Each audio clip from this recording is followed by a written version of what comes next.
Galbrena is one of my favorite archetypes to experience and write because she's cool among many other traits and general energy she gives off. As a writer, I'll be looking at who she is, how she became the way she is, and relate her characterization and storytelling to life, so there will be major spoilers for Chapter 2, Act 11. To start off, I mostly see this archetype used in dark stories, for example in anime like Tokyo Ghoul, Land of the Lustrous, Chainsaw Man, and Hell's Paradise, while on occasion I see it in positive stories like My Teen Romantic Comedy is As Wrong as I Expected, Bunny Girl Senpai, and My Hero Academia, just to name a few. Each of them executes their character differently, but their common personality is that of a competent lone wolf who understands the world much deeper than those around them, but they can't quite fit into the world they're in because of their eccentric personality. Sometimes they are born the way they are, and sometimes their archetype is activated from severe trauma. They are also nonchalant, blunt and straightforward, has a tight range of emotions, and is usually stoic. When left to their own devices, they are more relaxed and do whatever they want. And when they're needed, they are serious, competent, and efficient in getting things done. Then at times when they show visible happiness, it comes from indulgences, which is usually very silly because it shows a deviation from their 99% seriousness. For Galbrena, she was mostly this archetype as a child because she was born with a very powerful forte and had to stay away from people because she couldn't keep her emotions in check, meaning she couldn't handle her power. Her family was originally from Ragusa, so her mom taught her how to treat people well with the Order's Codex. But after moving to Fabianum or Murmurstown in Septimont, you could say she adopted a tomboy personality because Septimontian children fought a lot to display their strength, which is expected of Septimont's culture where everyone desires glory in battle. Some children stayed away from her while others picked on her for seeming arrogant, but eventually she went into solitude to not make her parents' lives harder. Galbrena's history is crafted really well with a slight creative deviation. Typically, the feminine portrayal of this archetype is more prim and proper than the masculine portrayal. But even then, they both don't abide by the rules and for the most part only follow their inner compass. For Angel, they gave her a reason why she still abides by the rules, because her mother taught her to treat people well. There's an overt sensitivity and compassion in her, although it's very subtle and hidden beneath some blunt word choices when she grows older as Galbrena.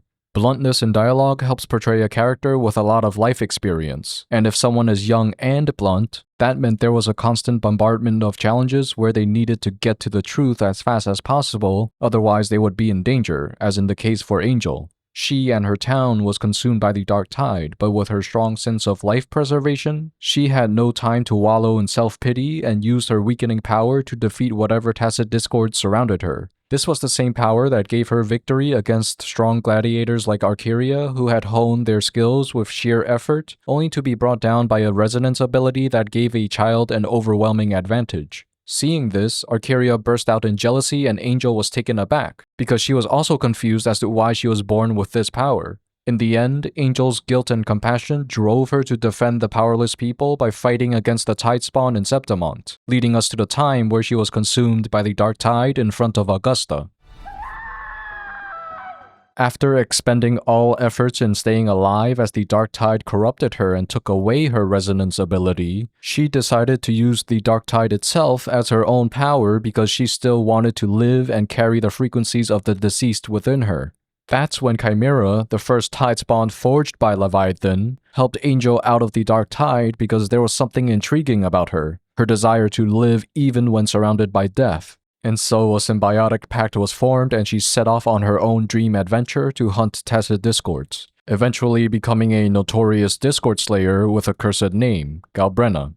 Sometimes when undergoing intense, tough, and atrocious experiences, someone's personality or archetype may break because they can't accept negativity as reality and enter denial or psychosis. By denying the existence of negativity, you essentially become stagnant because of some strange idea that you must be pristine, pure, and innocent, when in fact, purity and innocence is the complete acceptance of one's own capacity for violence, but you choose not to do it.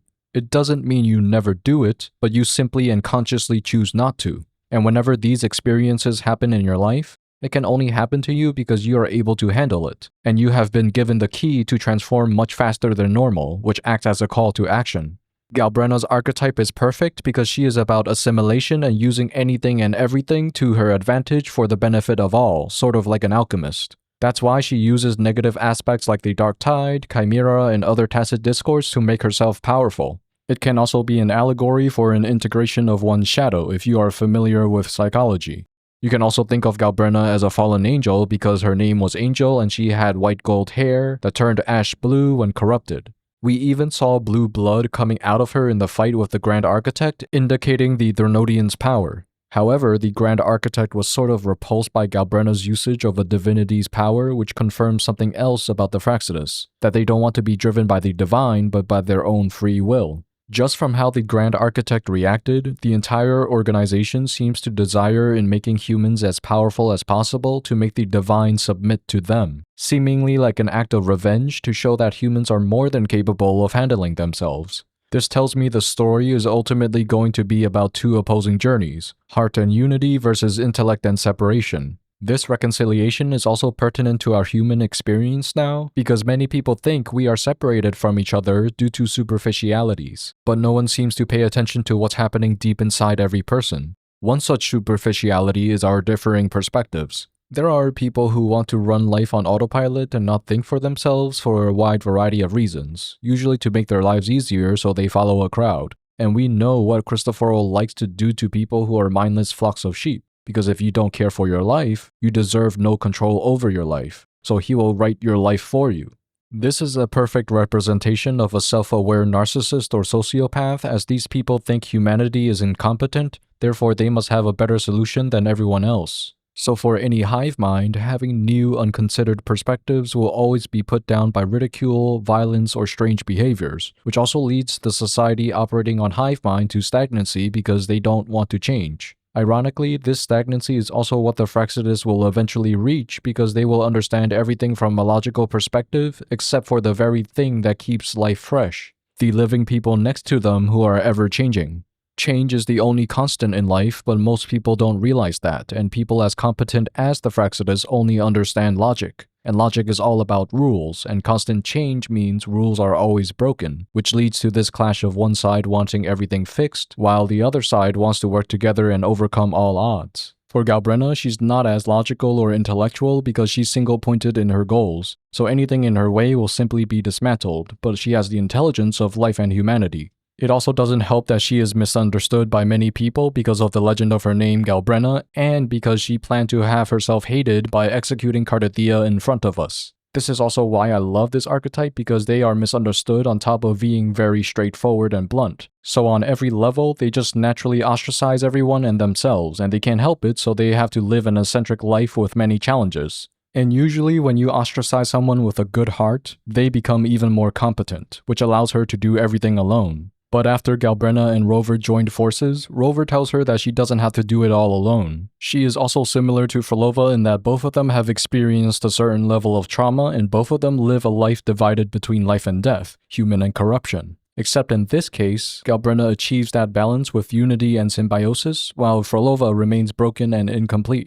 Even then, NPCs only focus on Galbrena's superficial traits, that she is part demon or dark tide, but never deep enough to see the core of who she is as another aspect of humanity. For Frolova, she was also shunned by others and sought to bring her village back from the dead because those were the only people who loved her and saw her as she is. We know she's dealing with grief and she sees people as irreplaceable, and so she wants to hold on to the past rather than work with what she has. But because the writers want to be cruel, Rover rejected her and she personally left the Fraxidus, which leaves her basically alone. Anyway, to further show how competent Galbrena is, the writers used her as a mouthpiece for every other character arc that we've been through in Rinascita. From Cardathia's arc about perseverance, to Lupa about authenticity and being a light, to Augusta's arc about worthiness and taking the first step, and to Juno and Avidius about freedom from fate. I said Galbrena's archetype is about assimilation, and part of that implies working together with others, which Rover helped her realize. She then becomes self-aware and returns to Rover's mindscape and tells Rover that they don't have to do everything alone either. This understanding of multiple facets of life and character arcs shows again how many challenges Galbrena has faced. In terms of pure storytelling mechanics, her archetype combines all other archetypes and their histories, and you get someone that feels real, grounded, competent, but seemingly unrelatable because of how much they know, yet they still operate as a human. There's layers of contradictions and paradoxes built into this archetype, making them challenging to execute well without extensive planning. It's one of those characters where their actions are extremely impactful, so they need to have a really good reason as to why they stay away from action or perform any action. Her dialogue is also tricky to get right, especially if you're not good with words, and for most of it was executed well.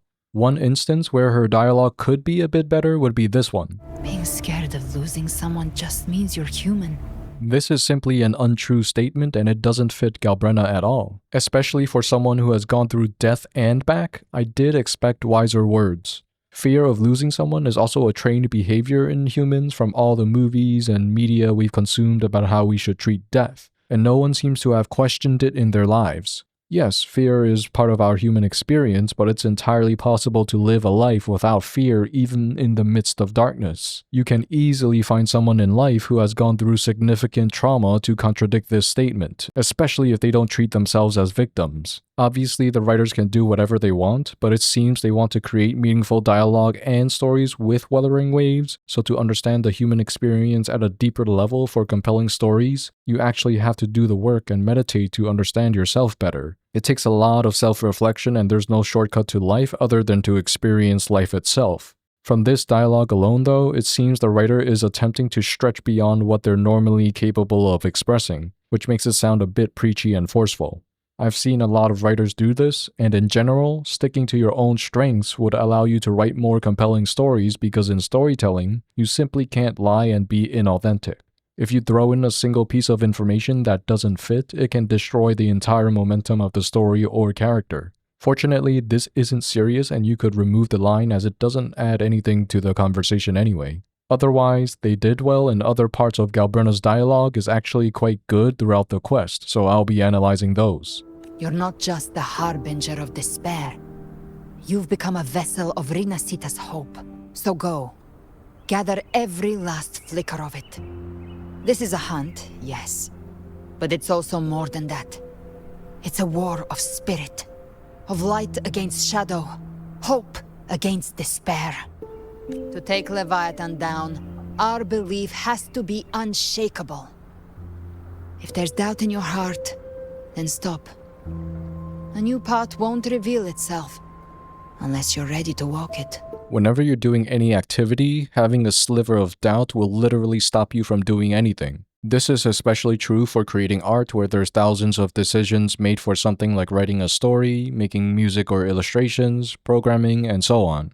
Many of your decisions need to be conscious and deliberate, and if you continuously stop yourself with doubt, nothing will ever get finished. Even for basic tasks, if you want to open a door but you doubt yourself thousands of times before you even get to the door, you're never going to move. There needs to be an unshakable belief and trust in yourself and your own vision to move forward. You may have seen many people scared to even make mistakes when beginning to create something because they are stepping into the unknown. And whenever you are in the unknown, you have to be conscious of every step you take, which is why a lot of people don't start anything because on some level, you don't fully trust yourself when you realize you're truly alone in the unknown. It's not like you're going to get annihilated and banished into the netherrealm from making a mistake. Why call it a mistake in the first place when it can be an unexpected challenge that brings you an interesting journey with plot twists? It keeps life interesting. You don't need to have 1,000 things in mind like someone who has practiced their craft. You start with 1 step or maybe 5 steps, and once you're comfortable with moving 5 steps at a time, maybe you'll jump up to 20 or 100 steps at a time because you have the vision and clarity after some practice. If you have fear taking the first step, you'll see that just taking that step and committing to it will literally transmute those tingling sensations of fear into a surge of energy. This energy is literally your body's translation telling you that you have everything you need, so keep going and be committed with no desire to turn back. For Galbrena, she did this exact thing while being consumed by the dark tide. Every step inside was a conscious choice of unshakable willpower and knowing that she can get through anything. She can fight the tacit discords. She will use the negativity to her advantage. She becomes an alchemist, turns demons to angels, embodies both sides to help people indirectly even while being shunned. She lived it all. Leviathan has underestimated human resolve. To me, these gravestones, they're signposts left by the living for those still fighting. Like stars destined to burn out. They refuse to stop shining until the very end. There's always someone in the dark, giving their life to light the way and pass hope to those who follow. That's why you and I, we don't stop moving forward. Sometimes, all it takes is the first step. That's enough to light the way for others. And maybe one day, they'll be the ones lighting the way for you. You can relate this metaphor of being a light to many other things in the story, but for Galbrena, she desired to be strong and ended up defeating Archeria. And then Archeria's frequency, now deceased and consumed by the Dark Tide, came back to give Galbrena power. We also saw this with Avidius. In his last moments, he was inspired by Angel. If you look at this metaphorically, Angel is showing authenticity in ways that go beyond rules and creed. We knew Avidius desired to be a hero of heroes, and when he came back in Act 10, he simply wanted to be a free Septimontian, but still with a sense of desire for glory. He still thinks that to be free means to live as a hero, as a warrior, as what is typical of Septimontian culture. But for people who only follow rules, they walk a sure and straight path, never looking for other ways of expression, until they meet a life-threatening situation. Only when faced with no way out was Avidius able to meet someone who was also close to death, a child's ingenious way of remaining true to who they are. Discord Slayer, I saw your past in the tide. I know what you seek to do. Take my power and finish it. That too is my wish. I promise I will. Give me all your bitterness. We will make them pay.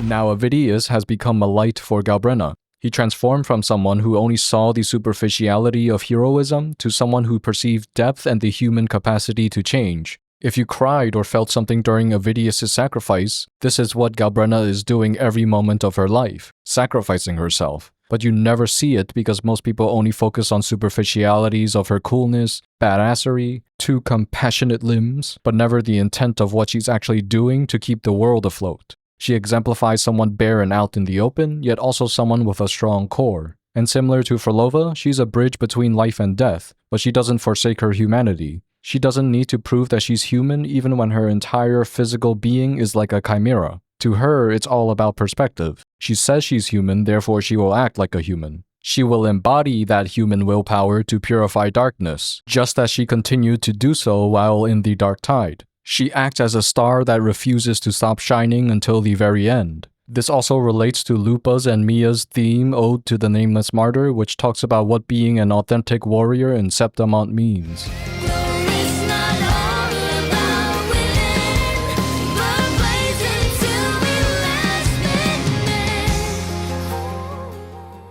All this time, Galbrena is under immense pain from the Dark Tide's corruption and from overclocking towards the end of the story. Yet she never holds back in any battle and always tests her limits even when her borrowed power was taken from her. Bullseye. She shines as an example of someone in the pits of despair, in hell, yet still embodies hope and flies with freedom gifted by both the Dark Tide and her own forte. She watches over people like an angel, yet she isn't afraid to get her hands dirty. In one of her character stories, Chimera talks about this exact thing. Kindness without power is the cruelest tragedy. To save, one must also learn to harm. Her mother also says something similar. If a tree's roots cannot pierce into hell, then its branches will never reach heaven. Obviously, it's a reference to mythology, but it touches on a deep truth about reaching the heights of humanity. From my own experience and from meditation, the higher your perception, the more darkness you will see, and the more capable of it you will become. That's why when people get into heightened spiritual states, and they are not ready to assimilate the darkness that comes with it, you can go insane. It actually becomes quite easy to do terrible things since at higher perceptions, everything is an equal choice. Choosing to love someone is as easy as choosing to destroy someone, but you're aware of the consequences. So you have the responsibility to choose which one you prefer, integration or separation. Once you become conscious, however, there is no longer the luxury of ignorance and you can never turn back. Because when you are exposed to the light, you are exposed entirely and no amount of effort will hide your qualities anymore. This is one reason why being a light yourself is important. Everyone is naked to you and there are no secrets. No one can hide from you when you are honest with yourself because you've done the work and know every little corner someone can run to. This is why negative people or unconscious people are threatened by those of lightness and integrity. They were always naked, but they had the benefit of everyone's ignorance to hide. Fortunately, a lot of people are waking up and are slowly becoming that shining star of integrity. As you become a more conscious human being, more negativity will pop up. Whatever is happening in the world right now, for example, wherever you are and whichever culture you're from, it's no accident that a lot of change is happening. And it's not going to stop, and there's going to be many more crazy and exciting things in the future. We're living in a time period of many plot twists, and eventually the pendulum will stop swinging, so enjoy the ride because soon, negativity will also be a luxury. So by integrating this polarity of lightness and darkness, you get someone like Galbrena who is this mix of heaven and hell, masculine and feminine. She is misunderstood because the NPCs are still negative, still in fear, still judgmental, and they can't believe that someone can be more capable than tacit discords. Those who are scared of her live with a worldview of insecurity, where if they can't be strong, then no one can be strong. But if someone becomes strong, then they use convenient scapegoats like calling her a demon and a wide variety of colorful language to ensure separation, tribalism, and irresponsibility. It's this integration of masculine and feminine and the balance of a human being that literally has an effect on the world. Because when you become a balanced person, surprise, you see things in a more balanced way and perceptive people are able to sense it.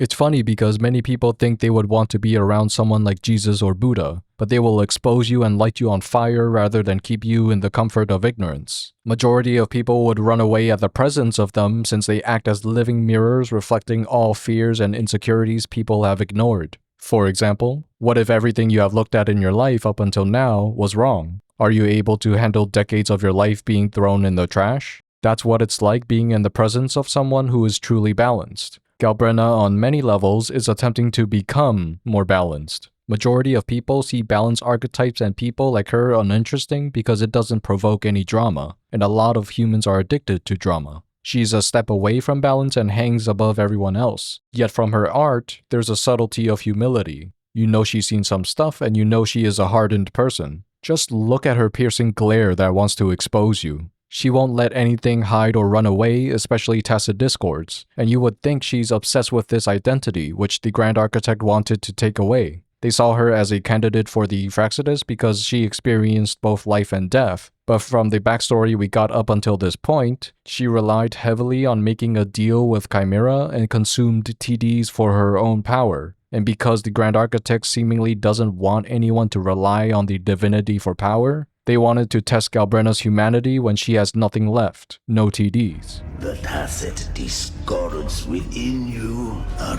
gone. Now, tell me, what remains of you? You hide behind borrowed faces. But me, I've never once doubted who I am. This perfectly encapsulates her archetype and helps explain why her actions are cool, because she never doubts who she is. She is always showing her true colors and they made her art exemplify that. Someone who has all the colors. Maybe not all, but you get the impression of that intensity. It's also funny because the Grand Architect thought they were able to take away Galbrena's strength, her use of tacit discords, but those were simply ornaments to her. Her true power was herself all along, because those fiery wings you see aren't from the flame demon Galbrena, but from her own forte suppressed by the dark tide. This was a minor plot twist and the Grand Architect didn't realize this either because they only focused on superficial identities. And since you can only perceive what you are, they thought Galbrena's identity was tied to her borrowed power. Miserable people hide behind a veneer of 1,000 faces because of fear that you will catch who they truly are, so they compartmentalize themselves. And fear creates stagnancy, so they forget competent people like Galbrena exist when they've been sheltered in their own bubble for an extended period of time. In contrast, Galbrena already acknowledged who she was ever since she was a child, which is why she can change, evolve, and be free. She never gave up her identity for Chimera's power. We got constant glimpses of this where Chimera tries to sway her to one side, but she always refuses its temptation because of her unwavering internal compass. And here I thought you knew me well. A good hunter turns nature to her advantage. Or did you misunderstand? I didn't become strong because of any of you. I was strong. That's how I broke you. And so we see her sense of strength and capacity to use everything at her disposal during the climactic cutscene, where both her and Rover dismantle Leviathan. Focusing on the imagery, we get two major characters representing purity and innocence, but also corruption and incompleteness. For Galbrena, she overclocks and becomes white gold because she's using her own power, her own forte, representing that purity and innocence of her young and original self. At the same time, she doesn't use the flame wings of her power, only the wings she received from the Tacit Discord Harperia. And in symbolic terms, having one wing implies incompleteness, which you can come up with all sorts of metaphors and interpretations. She is also corrupted by the Dark Tide and is using the powers of Chimera to assimilate, but instead of using her corrupted hand, she uses her human hand. On the other side, Rover has the power of Sentinel Imperator, separation. They also use the Havoc form received from Dreamless in Chapter 1. On top of all that, Rover has no memories, representing again a state of purity and innocence. But from Frolova's arc, we learn otherwise. Taking this imagery further, we have Rover's left wing representing feminine and Galbrena's right wing representing masculine. This ties really well into the Sentinels and Threnodians' powers because assimilation is a masculine act, which attempts creation with what already exists, combines them, and you get freakish monstrosities like the Lady of the Sea, Frolova's experimentations, and someone like Galbrena. As you can see, there's no cohesion in a pure masculine act, because you're haphazardly stitching things together without looking at the bigger picture. That's usually how evil powers work in stories, which is what the Threnodian represents. Then we have Sentinel Imperator's power of separation, which you may think would be associated with evil because breaking things down is bad. But masculine and feminine energies is not about good or evil, it's simply a neutral description of the kind of creation. Separation can roughly be considered feminine because its act of creation is that of undoing and unwinding. It's a return to nothingness because that's where everything originally came from. Every artistic creation and even human creation comes from nurturing extremely basic parts and letting it grow naturally with cohesion, seemingly from nothing. Because nothingness is the balance point, and to have new creation, there needs to be separation to break things down and begin anew. So we have Rover with a left wing representing feminine with Imperator's power of separation, but it's used with the right hand, whereas Galbrena has a right wing with Leviathan's masculine power of assimilation, but used with her left hand. Both of them balance their dark and divine power with the hand of humanity, and maybe you can even consider the tacit mark on Rover's right hand as a symbol of mending humanity back to equilibrium.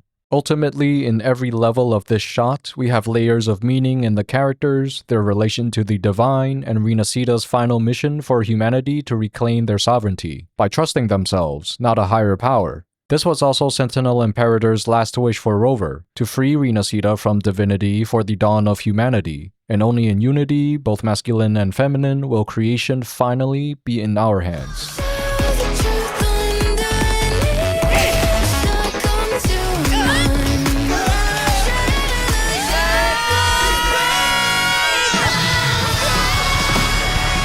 Let its light banish this final darkness. Rinascita will surely know a lasting dawn.